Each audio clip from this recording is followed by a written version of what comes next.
Hello and welcome to the She Geeks Out podcast, where we geek out about workplace inclusion and talk with brilliant humans doing great work, making the world a better and brighter place. I'm Rachel. And I'm Felicia. Our guest today is Christina Peoples, the brilliant force behind What. Christina's here to shake up how we talk about aging, making it real, joyful, and something that everyone can relate to. As a gerontologist, a speaker, and an advocate, she brings wisdom, warmth, and a whole lot of heart to a topic that most people avoid. With storytelling, community, and a no BS approach, she's helping us rethink what it means to grow older and who gets to age with dignity. Spoiler alert, we think it should be everyone. Seriously. But before we get into that, let's just get into it. Felicia, I'm so excited to get into this with you because we have a workshop that is coming up in December about a topic that is really, frankly, kind of the most important thing that I think a lot of us are thinking about, which is the future of work. I know. What it's is even big, meaty topic. It's a heavy topic. And I think what's cool is that when we are thinking about future of work these days, all anyone can think about is AI, but there is so much more to get into. So, what is this workshop going to be about? Well, thank you for asking. I would be delighted to tell you. And to be really open, it's not fully even finished right now because I'm still working on it. So that's the fun part, is that it's still in creation mode, but it's a little bit different than some of our other workshops. So first of all, it definitely is, of course, public. So if you are listening to this and it's before December, you can sign up for it, which would be really cool. And don't worry, we will tell you how to do that later on. But it's a public workshop. Usually this year, we've been kind of trending more towards doing these hour-long webinars. This is a little bit longer. It's 2 hours long. And the idea is that, as you said, we're trying to talk about and think about what is the future of work? What does it look like? What could it be? And unlike some of my other workshops where I'm really facilitating and kind of like educating and leading folks through a learning journey, and I have outcomes and points that I want to make sure that we hit and that you have answers. I have You some have answers. Maybe not all of them, but I've definitely got a lot of answers. This one is really like, it feels like a big open sandbox for us to play in. And the whole point behind it is that, again, unlike a workshop where you can kind of sign on and just like sit back and let my information wash over you, this is all about co-creation. So we're going to really work together and think about what could the future of work look like.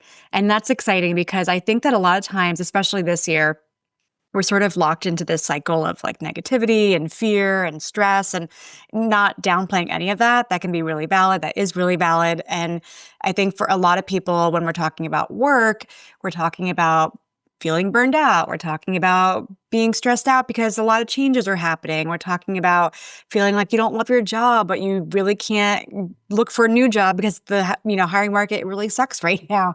And so we're kind of more in that mentality. But this is kind of more like, if you've ever been to like a visioning workshop, or if you've ever done like manifestation work or even vision boarding, that's kind of the vibe that we're going for. So we're going to go through it. I'm going to be talking people through and helping us get to this point of really trying to imagine what could a beautiful future of work look like, and what could that what does that look like, sound like, feel like?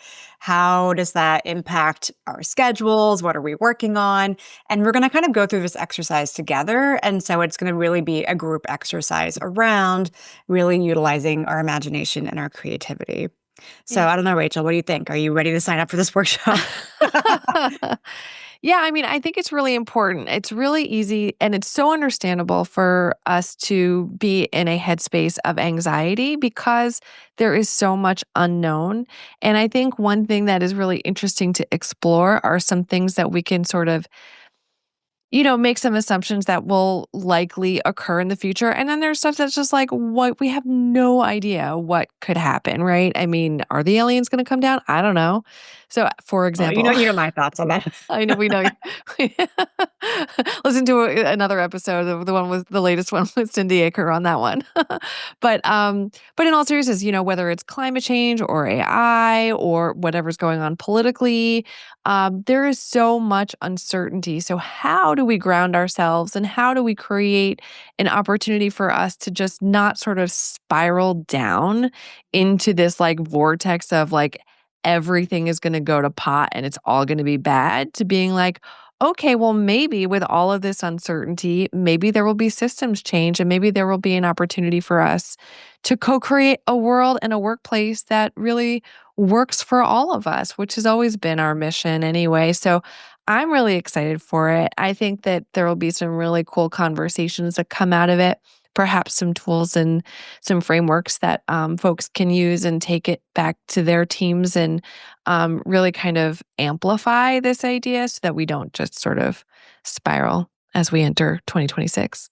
Well, it's gonna be a spiraling, but of a different kind. So it's really about also reframing and just refocusing, because instead of a negativity spiral, it's about how can we shift that to a spiral of positivity. And, Ooh. I will be the first to admit, like, I definitely default with my little anxious brain to thinking about worst case scenarios. And that's something I've worked on for a really long time in places like therapy, and I've done my own work on that.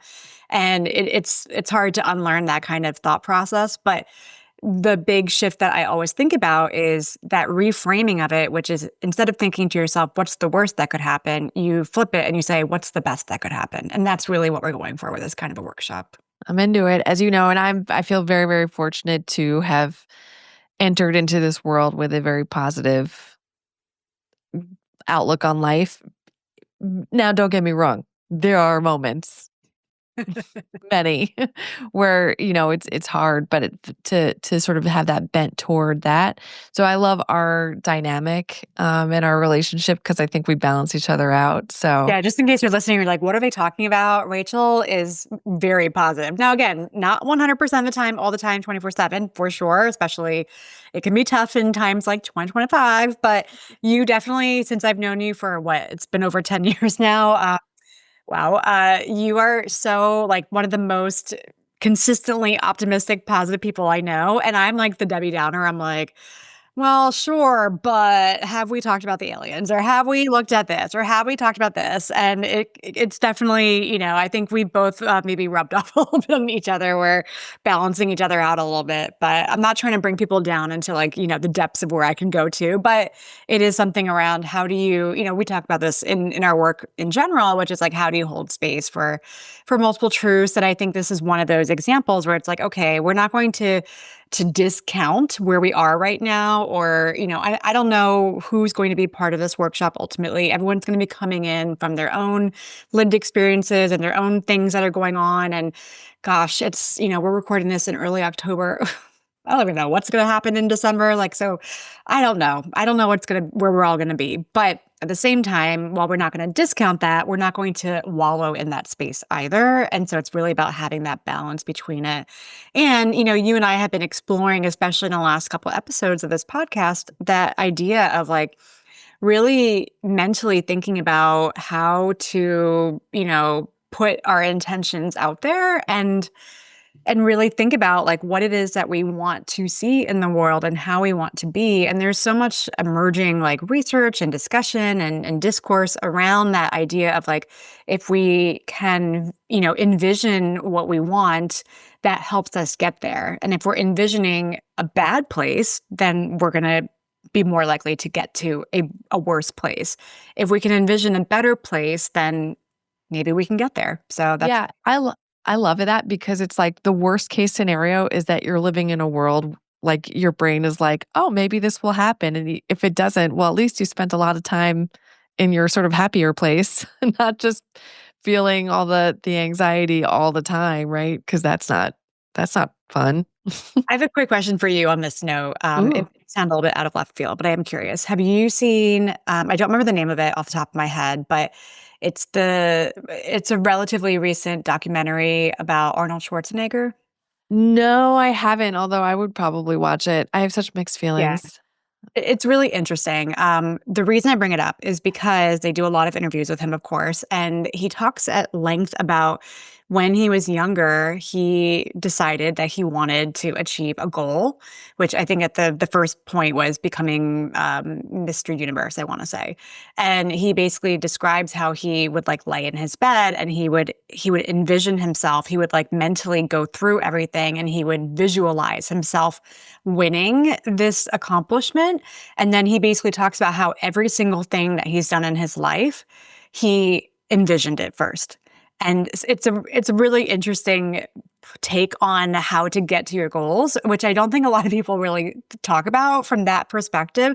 I think especially here in America, we talk about luck, we talk about pulling yourself up by your bootstraps. We talk about being like, oh, I'm so grateful, like this happened to me. And I think, again, this is more about shifting that and saying, like, okay, yes, we are out of control of a lot of things in our lives, but what we do have control over is our brains and our minds. And one thing we can choose to do is we can envision what we would like to see happen.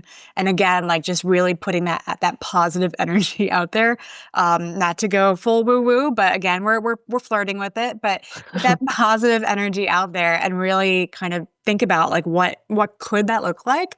And then we don't even have to go all the way down that pathway of how do we get there, but that starts us on that mental pathway. And that's where I think we want to be. So I just love that so much. And I think it is just so needed, especially in a time like right now where there's so much uncertainty and so much anxiety. Let's get into our heads and let's try to rewire our brains to make them not as scary as the rest of the world. And I will say, even though I haven't watched the documentary, I have heard him in many podcasts, and he has talked about his life is really interesting for sure. And I think Debbie Millman's another one that we'll probably talk about at some point in the future, who I think has explored this with her students as well. And so I'm excited for it. And yeah, I hope that our lovely listeners will come and join us on this wonderful adventure. yeah, it's definitely going to be an adventure for sure. Yay. But we have another adventure coming up because we got to talk about what is, aging all about and what Jero What is all about with Christina. So without further ado, let's welcome to the show, Christina. Welcome. Oh, our guest today is Christina Peoples from Gero What? We were just talking about how to say it, so this is how I'm saying it. So, hello and welcome, Christina. We are so excited to have you here. Thank you for having me. I'm so glad to be here. Yay! Well, we're gonna just get right into it because we have some questions that need answering. So, the first one is you called yourself an age enthusiast, which we love. Can you take us back to what lit that spark for you? Honestly, it was last year when I realized like I am an age enthusiast. Like this is my thing.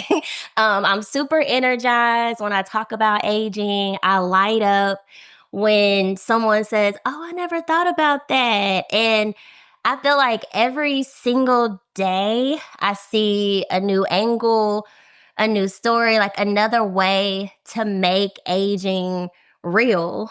And I see it in my garden, in my indoor plants, in my family, all of my relationships. It's just everywhere. Every little piece of thing that goes on in our lives has something to do with us getting older. We just never see it that way. And so this thought of I'm an age enthusiast made me want to learn more about aging and, come up with even more creative ways to share this information with other people. And I want to get a little bit before we even get into the other questions, like a little bit about your origin story. Like how did you get into gerontology and like a little bit of that? What even is Jero What? All right. So, I feel like this is so random, but it makes me think of how Fresh Prince used to come on when he was like, in West Philadelphia, born and So, raised. like, Like, I'm I like, I feel like have to I'm jump really in. going back. Yeah. I'm from Philadelphia, so like the fact that you just dropped that Philly reference makes me so incredibly happy. I Ah, can sing the entire song, but I won't. Anyway, go ahead, I please. love it. I love it. Let's see. So, how did I First off, Gero What? So it is a brand that is all about aging. It's like I call it the go-to spot for all things aging. So I talk about the different things or changes that our bodies can go through as we get older, which are considered typical age related changes, right? So I share that, but I share it in my own way, like with my personality, my sense of humor, all of the things mixed in with that. But I also educate people on these changes because so often people are uneducated when it comes to the things that are common in the aging experience, and they immediately go into all these negative myths and things that have come about as it relates to getting older. So, Gerald, what really aims to inform people about aging and provide resources and tips that could help them enhance their aging experiences. But as far as how I got into all of this, gerontology, the field of aging, all of that was as a kid, I always volunteered at nursing homes, which a lot of times have older residents there. And I just loved every minute of it. Okay. You could not get me out of these people's faces. Like we know each other now. We're family, we're blood, right?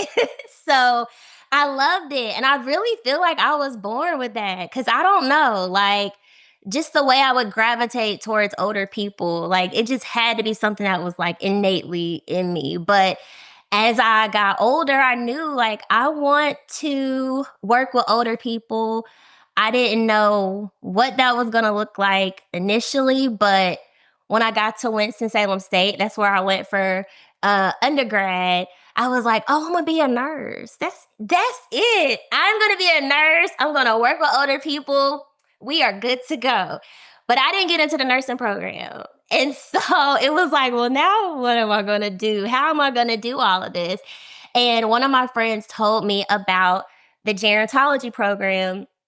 I did not know what that was, but when I looked into it, I'm like, well, this is similar to what I want to do. It deals with older adults.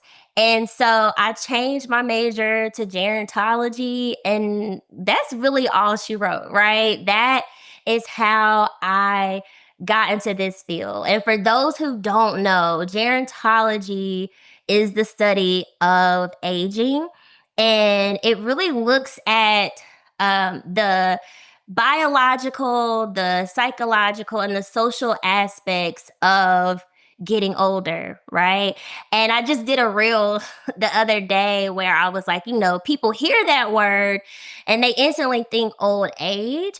And it does have a heavy focus on people who are over the age of 60. But I like to tell people it's also about you because we are looking at the life course. So we're looking at all of the experiences that you've had or that people as a whole in society can go through and how that shapes their aging experience. So I feel like I gave a mouthful, but hopefully that answers the question. No, that is great. That is definitely something we wanted to touch on because, I feel like for those people who know, they know. But for a lot of folks, especially those who might be, earlier in their life journey, they might not even have heard of this word before. So that's super helpful. And, I actually kind of want to go back to what you were saying about volunteering at the nursing homes. And I'm just curious, like, how did that even come about? Because I feel like for my own personal experience, I definitely did similar stuff, but I just remember always being dragged to it because it's like, you should be doing this. And as a young child, very young, like maybe when I was like 6 or 7, we used to actually live across the street from a nursing home facility. And I played violin. And I remember my parents making me go walk across the street with my little violin to go play for the residents there, which was totally fine. But to be frank, it's not something that I would have ever done on my own had I just woken up one day. So I'm just curious for you, like, what was that connection initially to even get to that point of starting your gerontology journey, as it were? That's a good question. I was probably dragged too. I just didn't see it as that. Like our elementary school I guess had some type of partnership with a, local nursing home. And so we would go over there for different holidays like Valentine's Day or Christmas, and we would have cards that we made. There's a picture. I'll send it to you all. We had taken some Valentine's Day cards to the residents, and there is a picture of me like laying my head in this older woman's lap. Did not know her, okay? But it was something that we were made to do. Like we had to do it, but I just didn't see it as such because I just really enjoyed it. And so yeah, that's kind of how I got into that. And then of course, like, when you're like, for me, I grew up in church, and so there would also be times where we would go to these nursing homes and we would sing and things like that. I loved it, right? Everybody else might have been like, "Ugh, we gotta go out here." I'm excited. I can't wait to get there. I can't wait to say hey to people, walk down the hallways, go into different rooms. It was really like a delight for me. That's just absolutely incredible because I think that, for people who are not exposed or exposed only a little bit to folks that are older, there's so much fear around it, right? Even though because it's like brings up our own mortality, our own limits, whatever that might look like. So there's so much fear around it. And you were just like not only embracing it, but you're like, and I'm going to help other people embrace it as well. And as someone who, as we've got to get into our own ages, right? Like you are obviously a young person. I was so happy when you were like, it's the study of people over 60 because I just turned 50. So I was like, cool, I have another decade before I'm officially studied. Uh, but again, to your like, but there's so much anxiety around it, right? And resistance to it. So it's really cool that you are sort of opening this up to other people. And I just really appreciate that. And I would love to know, when you were first sort of getting into this, what do you notice was like missing in these kinds of conversations? Yeah. Just starting out, I saw a huge gap, right? When I decided to launch Geraldwood, the main reason why was because I couldn't find a job in this field. I could find jobs. Let me reword that. I could find jobs, but there was nobody who was willing to give me like a chance. And so when you kind of get, when you get rejection after rejection, you start to feel a little down on yourself, like, maybe there's something wrong with me. Maybe I'm not who I thought I was. And so I was in that space, and it was like, well, I don't know what I'm going to do. And it just came to me of like, just start researching, just start learning more about aging. Yeah, you got a degree in it, but see what else is out there. So I looked up aging blogs, and I noticed that there was a lack of representation of people of color, but most specifically Black people, because I'm Black. And I was like, now, wait a minute. Now, everybody is aging. Like, why is there only one voice that's showing up in all of these blogs? And then they also felt very like heavy in policy and very like technical, right? And those things are important when you're talking about aging, but I think that makes it less accessible. So people can't really identify with getting older when you're throwing all these terms at them and you're talking about stuff that just really doesn't sound interesting. So I saw a lane and I was like, well, I'll just start my own thing and I'll share, my perspective. I'll share things that, other friends have shared with me, things that I'm learning along the way. And I will fill this gap. I will address this need and, amplify Black voices, but also it it started out with me doing that, but over the years it has become multicultural, multi-generational. A lot of people think that this platform is for people 60 plus, but it's not. Like, I'm looking at the 20-year-old who is in college. I'm looking at the 30-year-old who is like not married or doesn't have kids, but they're like, oh, I have always been given this checklist and I've got boxes that I haven't been able to check off. And now I'm, doubting myself. Like I'm looking at people in all different phases of their lives. And it all started with me just seeing that there was a lack of representation. I love that because I feel like age is so contextual too, right? Because, for the three of us, even though we probably represent a little bit of variety in our ages to like a small child, we're all old. But for us, if we were to go to a nursing home, we might consider ourselves very young. And so I think that's really, I love that aspect about your platform and kind of how you're thinking about filling this gap that you saw. And, I think we all, the three of us all talk a lot about things like workplace inclusion, and you really come at it from the age lens, of course. In our sphere, age often is overlooked, or it's like not the biggest priority or the identity that gets looked at first when we're talking with clients or with other folks who come to us, even though it is an identity group that theoretically we will all be part of at some point. And again, given the contextual nature of it, we are already kind of part of this anyway. So in your experience, what are some kind of like the bigger misconceptions or silent biases that you've seen in how workplaces especially are treating aging and age diversity? Yeah, one that really stands out is the use of words like fresh energy. And it's automatically equating to that's just something for younger people, right? The focus is typically on younger people when you say that. But I look at it like, well, older employees bring fresh ideas and fresh energy too.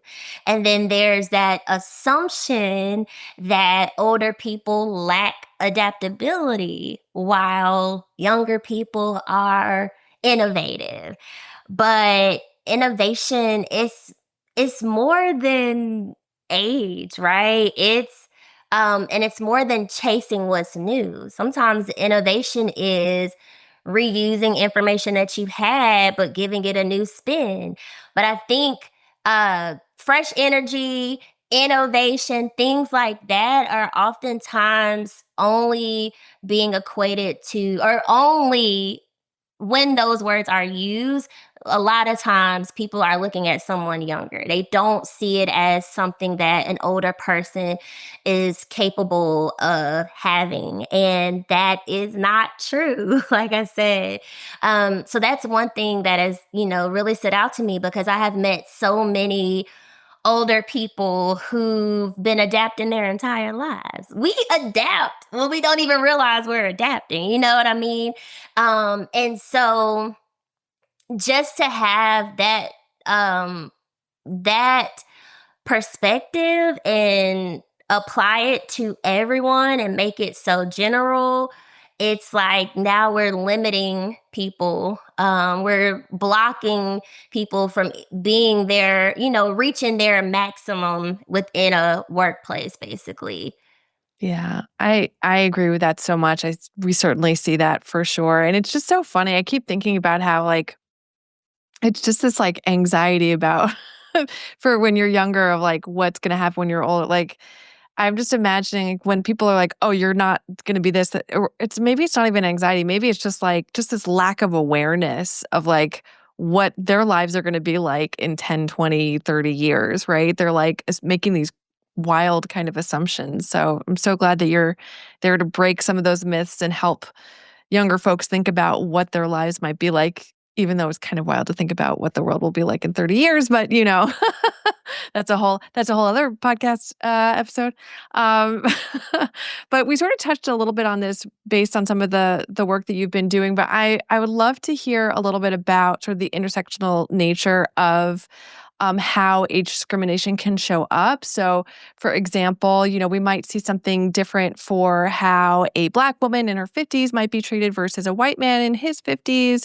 When we just focus on age, what are we missing? Are there other sort of nuances there that you've seen?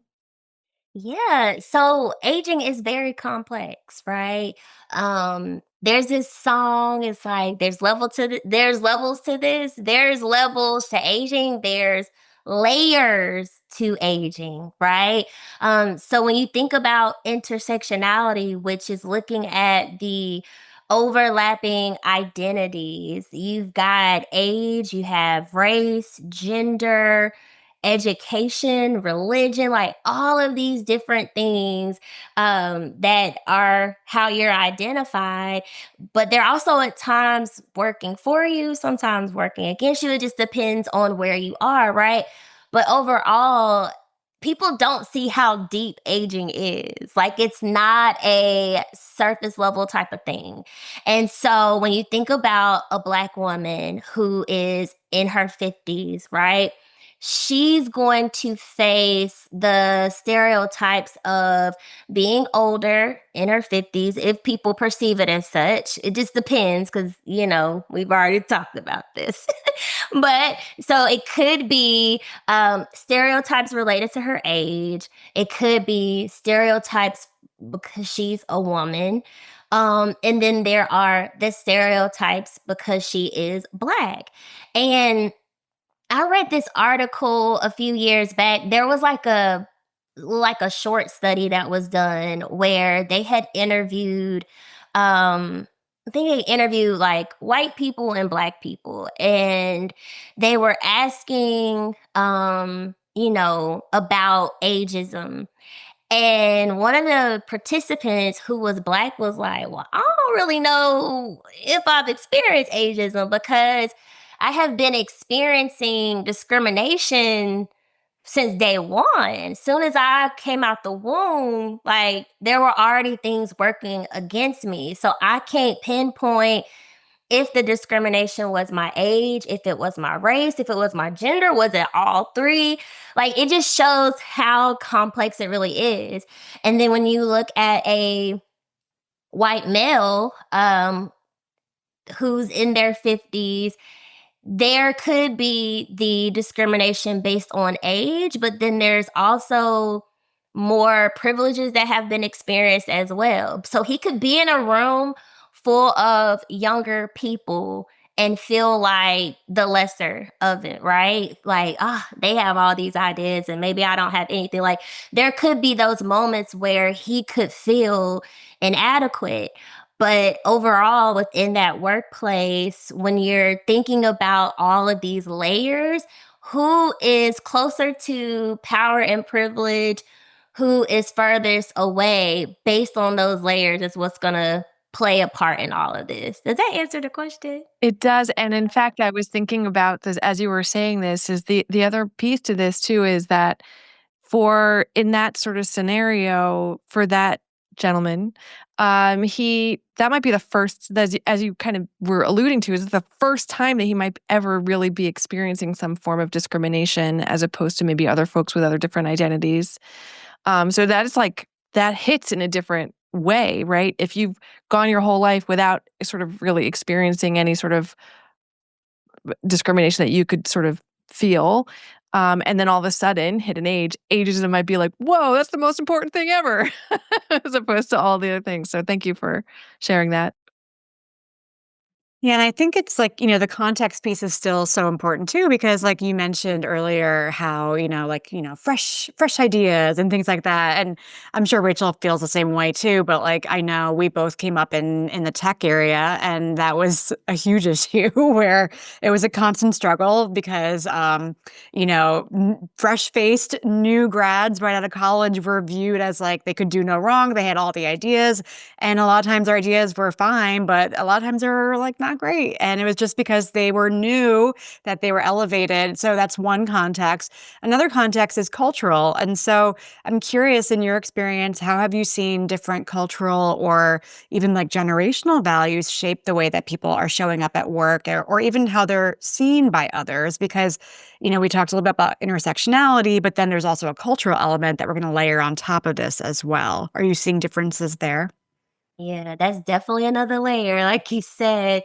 It's funny that you asked this because, like, I just started reading this book called Breaking the Age Codes by Dr. Becca Levy. And in the book, like in the beginning, she shares how she traveled to Japan because she was, curious, and wanted to know, like, how do people see aging, in Japan. And they have this holiday called, and I'm probably not pronouncing this the right way, but it's Karo no Hai, and it is basically where older people are celebrated and they're honored for their contributions. And, they're shown all of this respect for the role that they play in society. And it really stood out to me because it shows how cultural values shape the way we treat people as we age, even the way we look at ourselves. I think about in Black culture, for example, there's, a strong emphasis on respecting our elders and making them proud and listening to their wisdom and, carrying their lessons with us. And that cultural context, it it gives aging a sense of dignity. And then when you have the generational values that come with that, right? Someone who grew up in a time where staying at one company for 30 years was seen as success is going to show up differently than someone who may have been raised in a time where flexibility and change is valued. But both of these approaches are valid. But if the workplace doesn't recognize the cultural pieces and the generational lenses that people are bringing with them, then they risk mislabeling people. They risk giving into the different stereotypes that come with workplace, right? Environments.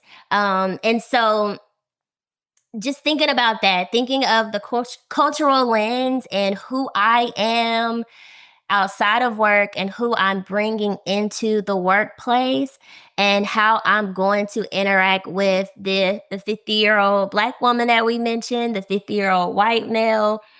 You're bringing your biases, your experiences that you've had with different cultures and different generations.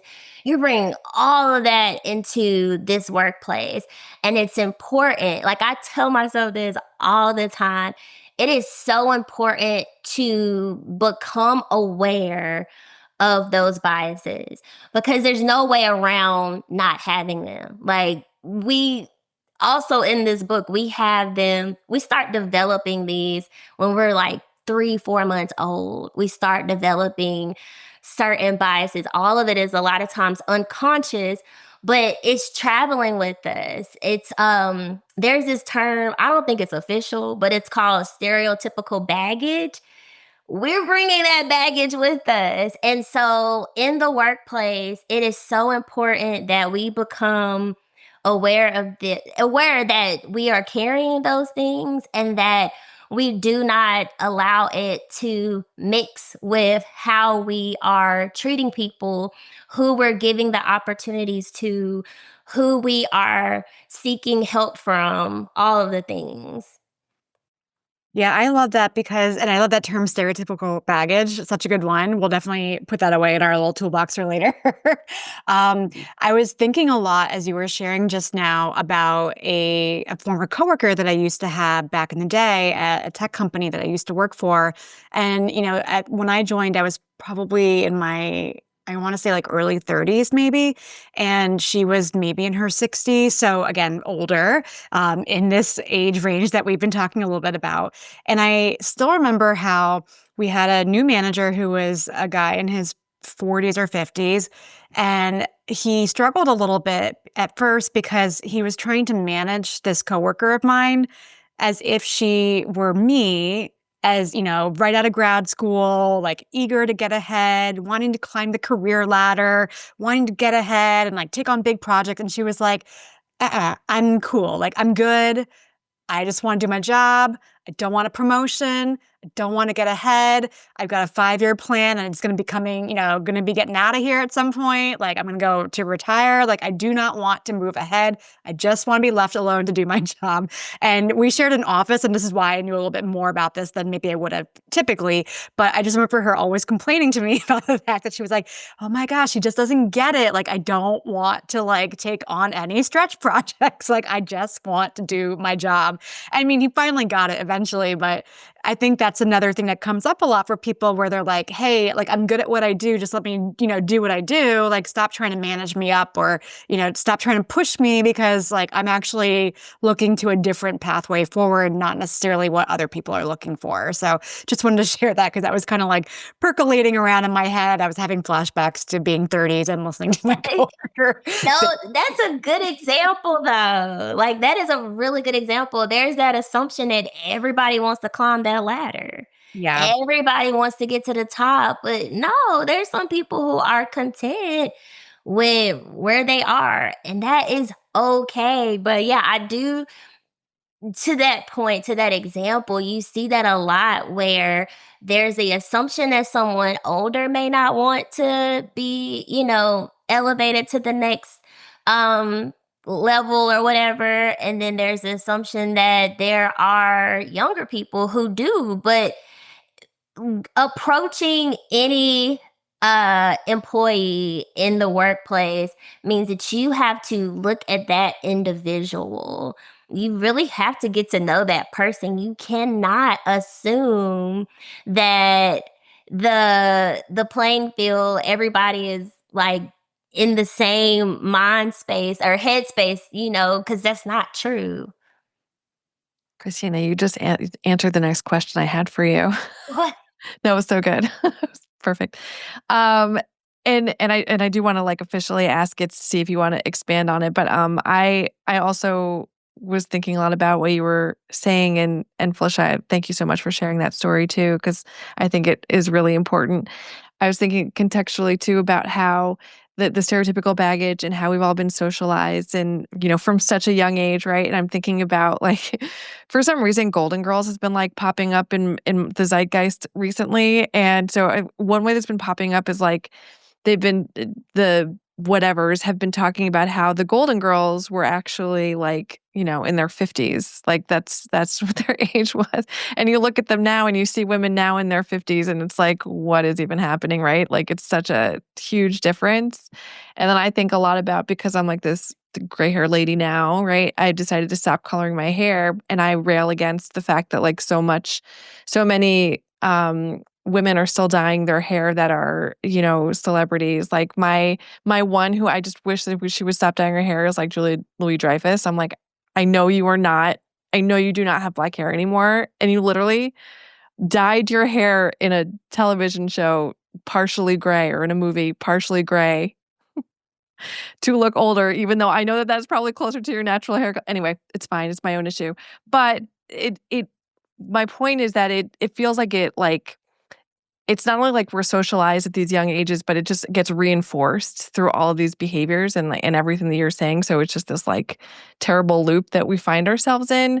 So, the question that I wanted to sort of ask is, as we are sort of, living with all of the stereotypical baggage, especially people who are like managers and leaders, you mentioned the one really great point is treating people as individuals, which we certainly talk about. But are there other ways to think about really like supporting folks that from, and expanding their definition of innovation, for example, including everyone in the workplace? Yeah, I mean, there are definitely other ways, but surely the number one way is to treat people like as an individual, which is what they are.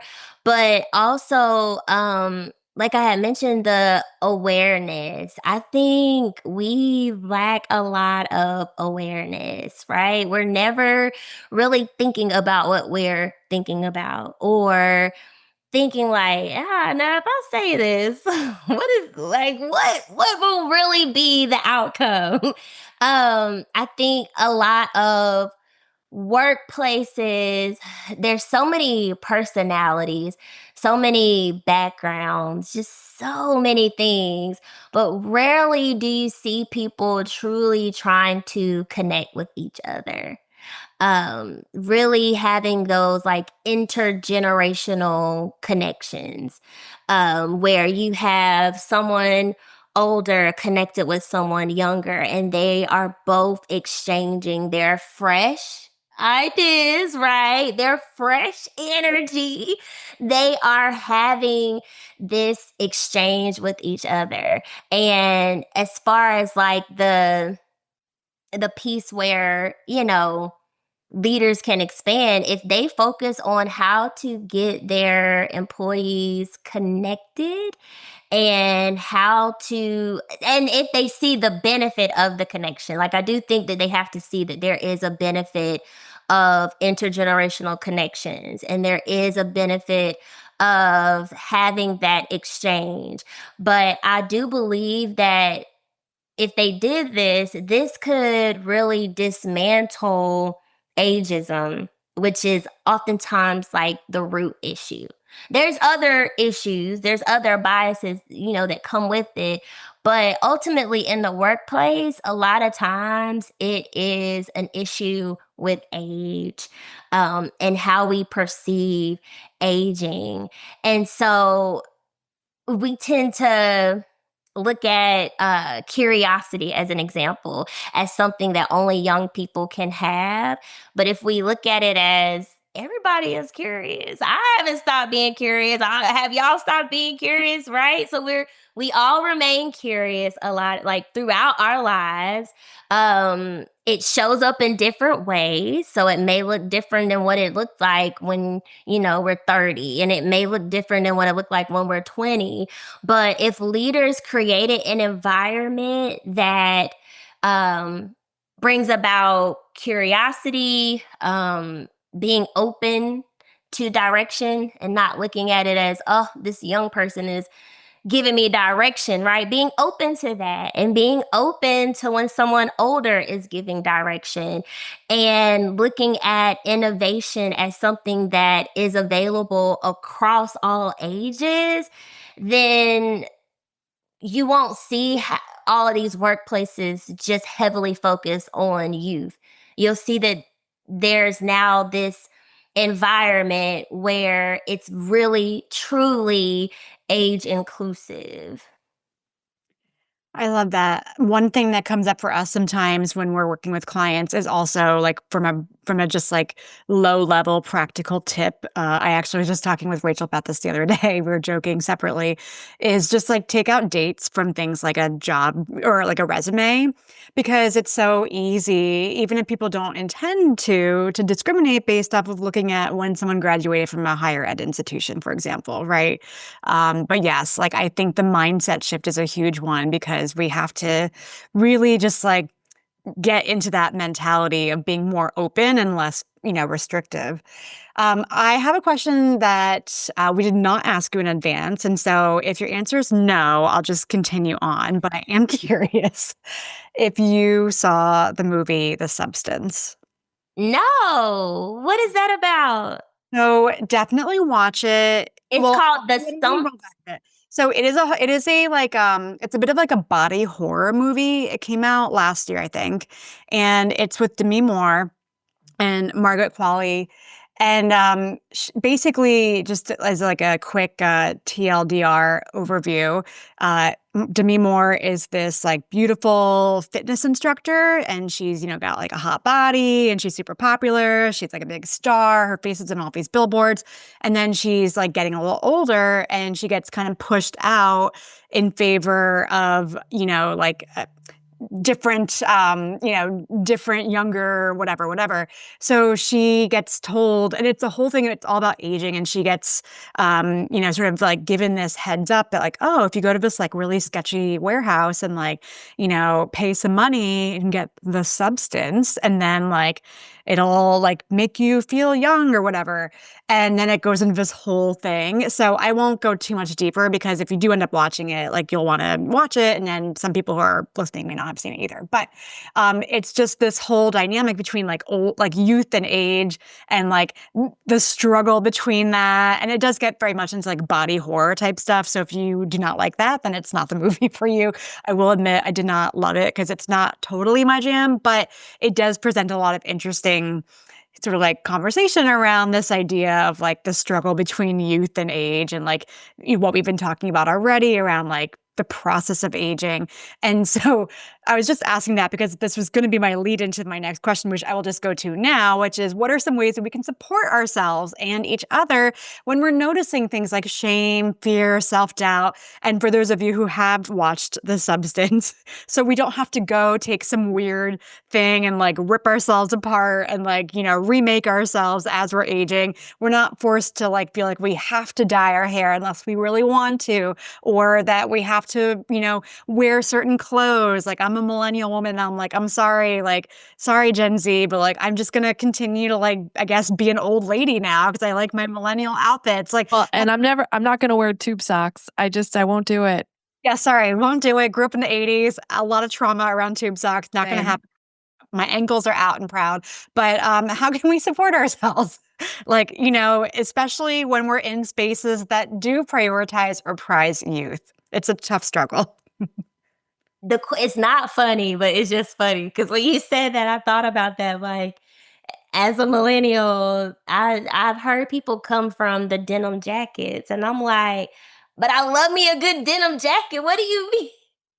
Yeah, I'm like, Not that, not me, like classic. also. First of all, I just want to say I very quickly I appreciate that I have seen very little. There was a push to bring acid wash jeans back, and it has been rejected by It the needed to youth. be. I am not a fan of acid wash. Thank you.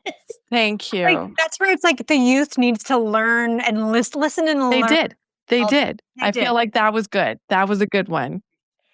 That is so funny. But this movie that you were just talking about, um, this is like outside of the workplace, I guess you could say, but it could play a role in the workplace too. But like body image and the way we look at our bodies as we are getting older is so real. Like, there can really be a lot of challenges mixed into that would cause someone to want to make all of these changes, especially like the whole beauty culture of this is what makes you beautiful. And you Like think I'm about all like with weird. women, we're constantly being told how we should look.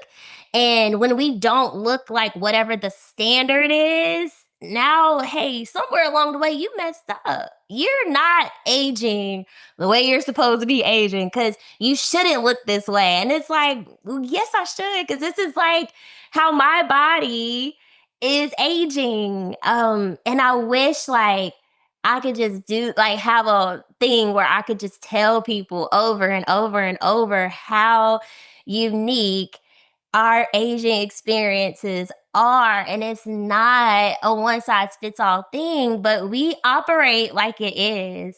So that was just to what you said. But I am gonna look this movie up because I never heard of it.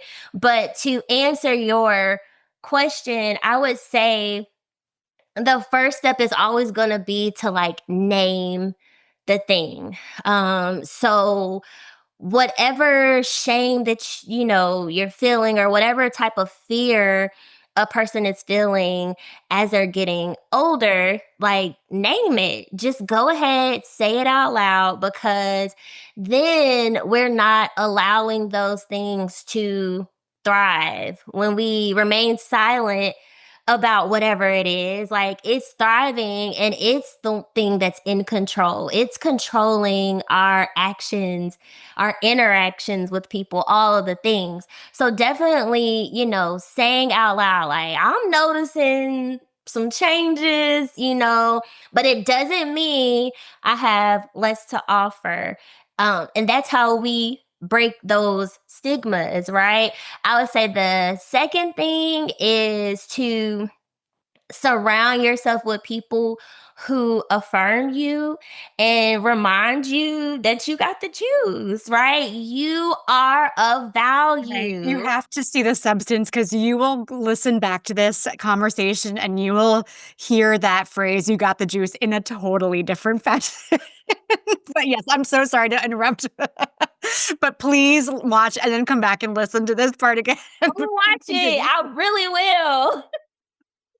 Like, Yeah. yeah, just reminding yourself that having people who can remind you that you got the juice, having people when you're not in a place where you can challenge the feelings that are coming up, you've got someone else around you who can challenge it, right? And that might look like being a part of certain peer groups, having a mentor, having those intergenerational relationships where you can, both give and receive support. And then there's reframing. So instead of looking at aging as something that is taking away from you, more so looking at the things that you've gained along the way, whether it's, creativity, a new outlook, a new perspective, right? From all of your lived experiences, all of that can really, really, really, really help us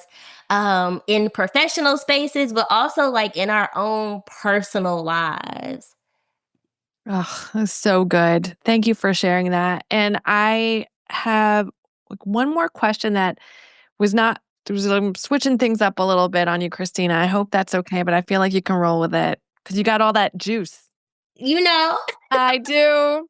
I see it. Um, I was thinking about as we were talking, like one of the issues around that I think that we get in our heads about when it comes to aging and why we have a lot of these um, biases is because aging is tied to health. And I think about how like people are making assumptions because we were talking about like external appearances, right? Like we don't know what is happening internally. We're making assumptions based on how people are looking on what's happening for them inside. And we don't know. I don't know if you thought about that and how that maybe people could like reframe some of their thinking around making that connection, that direct connection between how their body looks on the outside and how what's actually happening on the inside. yeah, it's all going to start with our language and what we're saying. So, and how judgmental we are of ourselves, right? When you said that how people a lot of times link aging with health, that is so true because we think our health and our mobility and all of the things are supposed to decline as we get older. It's not really true. It can change, yes, right? And depending on whatever types of illnesses you have, your genetics, all of those things, that'll play a role in this. But environment and lifestyle choices, how we talk about ourselves, who we're connected with, that is what's really influencing our external and internal um pieces, or how we feel externally and how we feel internally. And so if you have all those factors and if they're not so positive, you may have you may be in an environment physically, like where your home is, that is not the best for you.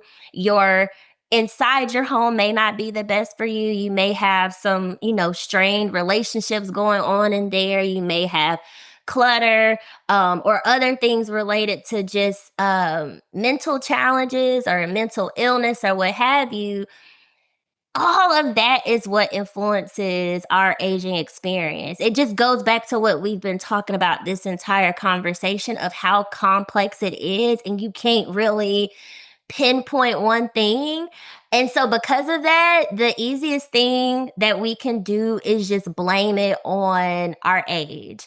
It's so easy. I can just be like, oh, it's because I'm in my 30s that I'm dealing with this. I know that's why I have a gut, and that is why I have these wrinkles. No, it's not. Your body is going through changes. Your hormones love to play games. Like I'm Don't get me speaking started. from personal experience. Well, you know what? It's funny about that is because Felicia and we have talked about this, and I give her crap sometimes because she's like 8 years younger than I am, and every now and then she's like, "My body hurts because I'm so old," and I'm like, "Girl, I can't." But it is a good point you bring up, Christina. And I was sorry. I feel like this is my podcast episode where I'm just asking what movies y'all have seen. But another one I want to ask: have you both seen the movie Thelma? Not Thelma and Louise. Thelma. No. No. So I think you'll especially love it, Christina. And I actually really like it a lot. I've seen it a couple times now, so maybe you will as well, Rachel. But really briefly, the reason I bring it up is because it is about this 90-year-old woman named Thelma, and she gets scammed by one of those phone scammers who Mm. they basically pretend that they're her grandson and he's been kidnapped, and she gives him $10,000. And then she's like, F it, I'm going to go get my money back. And she's like 90 and she goes and like has a whole adventure. It's the cutest movie ever. But the reason I brought it up is because when I was watching it, the first time, I could not stop laughing the whole like first, whatever it was, like 20 minutes of the movie, because I was turning to my husband. I was like, oh my God, like not only is this me like right now, but also I feel like this is going to be me when I'm 90 because I have bad feet. So I wear orthotics and like special sneakers. And she basically wears like the same exact sneakers. I have hearing aids. She's got a little hearing aids. And there's a whole thing about hearing aids in the movie. It's really funny. And I was like, I feel seen. And then like, there's like all this stuff about like them falling down, and like I've had my share of a spill. So I just was like, OMG, is this me like right now? And is it me in the future? So, to both your points, like, we can age is kind of like both what you make of it. It's just a number. It's how you feel. It's how we frame how we feel. All that good stuff. But it's a really good movie. You should totally watch it. Well, one thing that you just said, um, is how you're younger than her, but you've also experienced things that she's experienced. And I feel like people only think this is something that just happens to older people.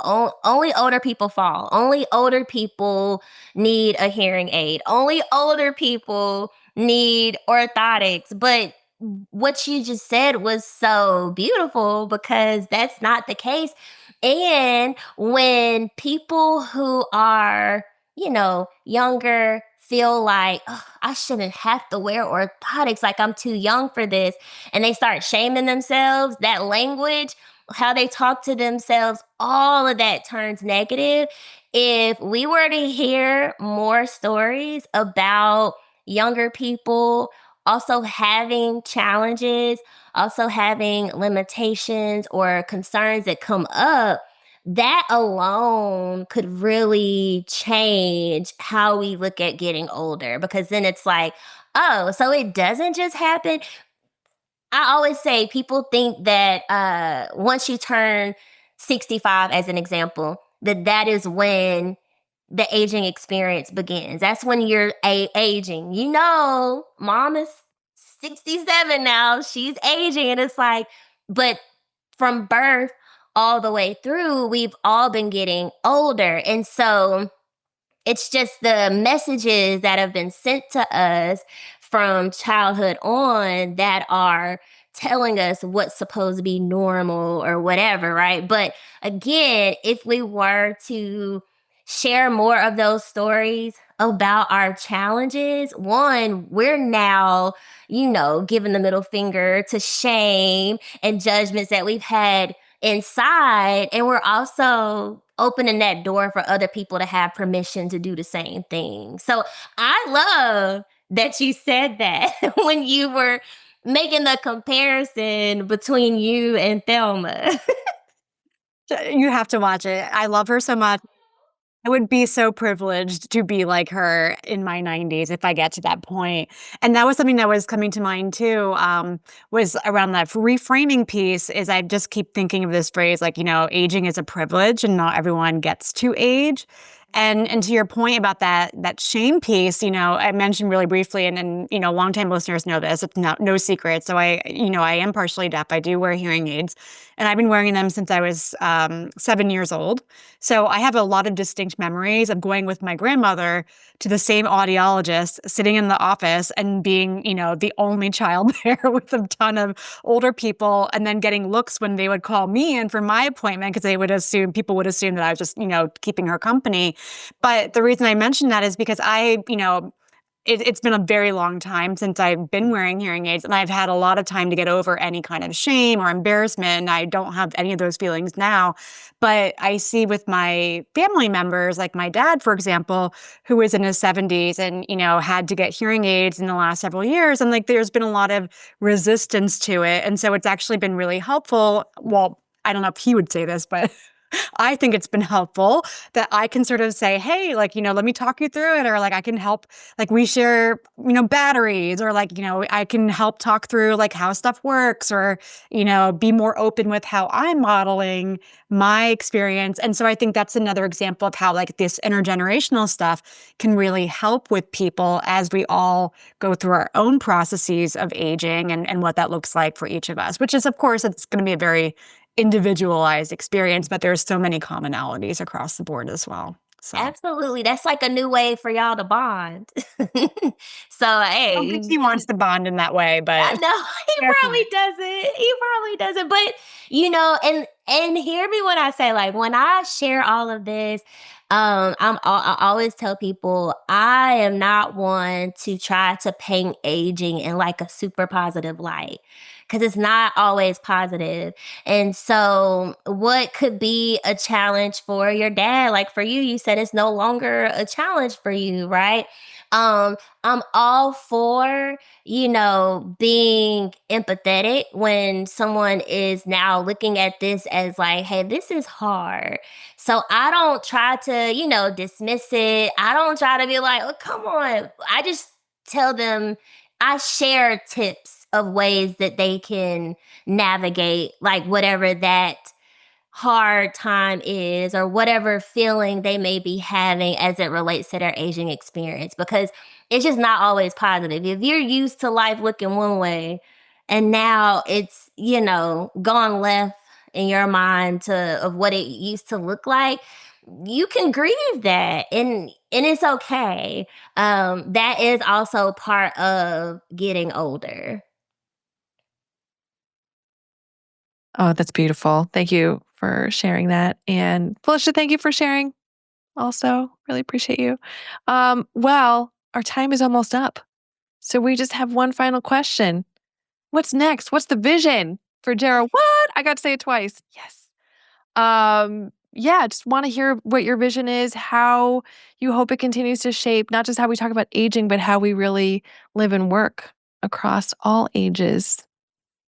Ultimately, my hope is that Gerald Wood just continues to help people see aging as something that we all share, and something that we can approach with intention, pride, possibility. Like, I hope that it continues to push people to think more intentionally about their own aging experience, their own journey, whether they are 25 or whether they are 55, right? Because how we live, how we work, how we prepare is all going to shape our choices and our outlook as we get older. So that is the main goal. As far as like where it is headed, I know it's going up, right? But I didn't even see all of the things that have come about in the past 70 years when I was just like, oh, I'm just going to do a little research. I'm going to start a little blog. I didn't see all of this.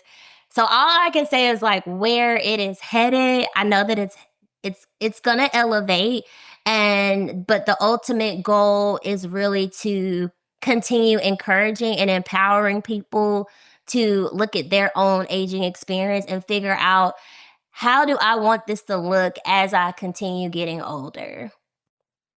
I love that. And yeah, that's so just like Rachel said, beautiful. And we wish you the best of luck as you continue to elevate in this journey and age. Yeah. If people want to learn more, if they want to follow you, follow Gero What, learn more about what gerontology is all about, where can people find you? So they can find me on YouTube. It's at Gerowhat, GEROWHAT. I'm also on TikTok, same handle, and on Instagram, it's Gero_what. And then I also have a website, which is www.gerowhat.com. Awesome. Thank you, Christina. Thank you so much. Thank you. I enjoyed this. Same.